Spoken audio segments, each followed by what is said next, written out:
Celui qui n'en faisait qu'à sa tête rêve d'un songe eut un jour l'envie de voyager.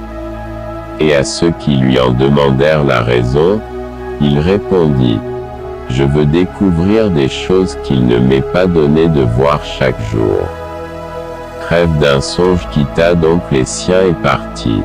Il marchait depuis plus d'une lune, lorsqu'il vit un vieil homme qui pêchait au bord d'un fleuve.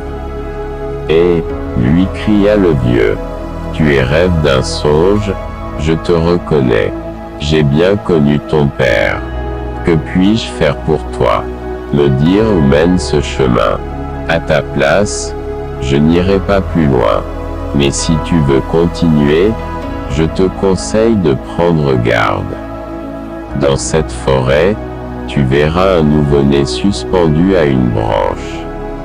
Surtout, ne fais pas attention à lui, car, en réalité, ce n'est pas un enfant mais l'odieux serpent qui n'est jamais rassasié. Avant de le laisser partir, le vieux lui donna un couteau. Prends ça, tu pourrais en avoir besoin.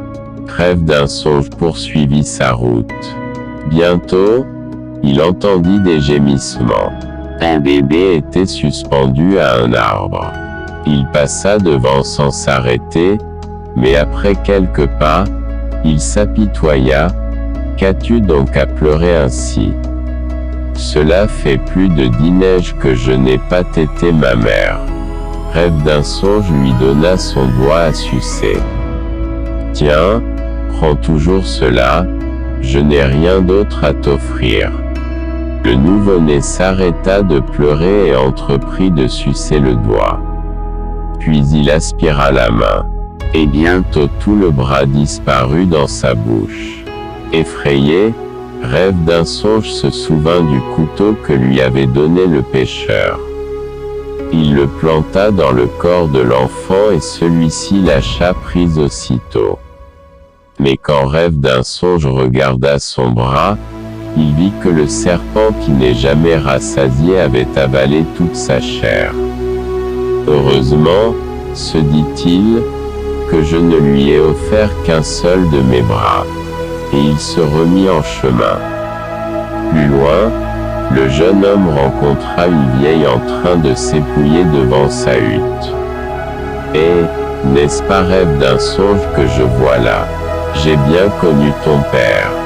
Que puis-je faire pour toi? Dis-moi, vieille, où conduit ce chemin? Il traverse la vallée des squelettes. Si tu t'y aventures, ne t'y arrête pas. Un oiseau y chante constamment, mais ne l'écoute pas car il s'agit de l'oiseau qui jamais ne dort, un des plus mauvais génies de la contrée. Tiens, voici un tomahawk au cas où tu en aurais besoin. » Rêve d'un songe prit l'arme et continua sa route. Après une courbe, le chemin devint si encombré de squelettes que le jeune homme eut du mal à avancer. C'est alors qu'il entendit un chant étrange. Il se dit: « Siffle tant que tu le voudras, je sais qui tu es. » Puis il s'arrêta pour contempler un crâne. À ce moment, il se sentit soulevé de terre et il monta vers les nuages. Au sommet d'une montagne, un oiseau le déposa dans son nid.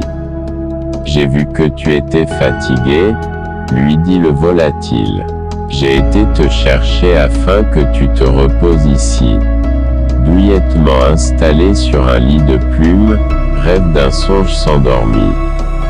L'oiseau saisit sa jambe et en aspira la moelle.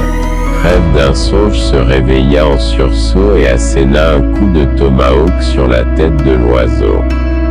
Et le garçon continua son voyage, jusqu'au moment où il vit un vieil homme qui mettait son canoë à l'eau.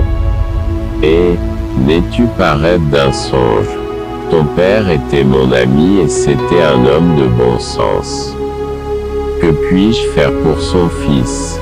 Je voudrais savoir où mène cette rivière. Elle conduit au grand lac. Mais en réalité ce n'est pas un lac, il s'agit du monstre qui jamais ne bouge. Il digère ce qui entre dans son vaste estomac. Je veux y aller voir. Alors, prends ce canoë. Cependant, fais très attention, dès que tu sentiras une odeur nauséabonde, tu devras revenir très vite.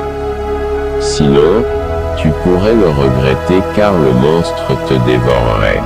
Crève d'un songe embarqua dans le canoë et descendit la rivière.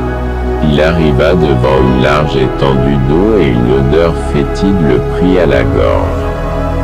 Faut-il que je revienne maintenant? Se demanda-t-il.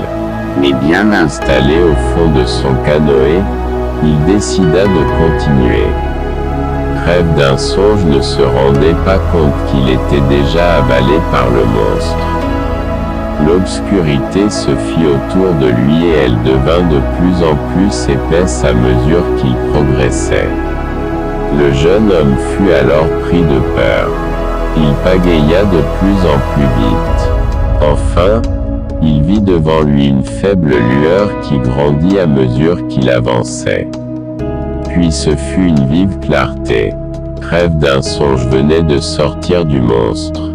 Fou de joie, il agita le bras, et son embarcation chavira. Il nagea jusqu'à la rive et poussa un soupir de soulagement. Mais pendant cet affreux voyage, le monstre avait avalé toute sa chair. Le jeune homme revit alors le vieil homme qui lui avait donné son canoë. « Aide-moi, porte-moi sur ton dos, je suis exténué. » L'homme répondit. « Ah tiens, voilà qui est bizarre, un squelette me parle. Je ne suis pas un squelette, je suis rêve d'un songe. » Le vieillard fut secoué par un grand rire. « Ainsi, tu es ce jeune fou dont je connaissais le père.